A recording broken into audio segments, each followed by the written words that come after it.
Le dernier élément dans notre partage qui est un élément qui est parfois négligé, ignoré par certains, parce que plusieurs vont se dire, j'ai mis de l'argent, j'ai fait des actions et tout, mais malheureusement, je n'ai pas eu de résultat. Moi, j'aime souvent le dire, quand tu te dis, je n'ai pas eu de résultat, tu te bases sur quoi? Tu ne peux pas améliorer quelque chose que tu n'as pas mesuré. Et pour que tu puisses te permettre de dire, je n'ai pas eu de résultat, tu dois tenir compte de tous les détails qui tournent autour de ton produit.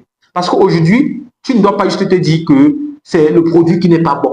Parfois, tu peux avoir un bon produit, mais tu as orienté la communication vers la mauvaise personne. Parfois, tu peux avoir un bon produit, mais tu n'as pas eu un budget assez intéressant pour développer la portée de ce produit. Parfois, tu peux avoir un bon produit, mais tu as orienté la communication sur un mauvais réseau social. C'est pourquoi tu dois prendre le temps d'observer tous les indicateurs de performance, ce qui pourra te permettre de définir si la stratégie marche ou elle ne marche pas. Mais comme je le dis souvent, il n'y a aucune garantie que ça marche toujours. Du coup, quand tu te rends compte que ça n'a pas marché, tu fais ce effort de le réadapter. Ne jamais abandonner parce que ça n'a pas marché.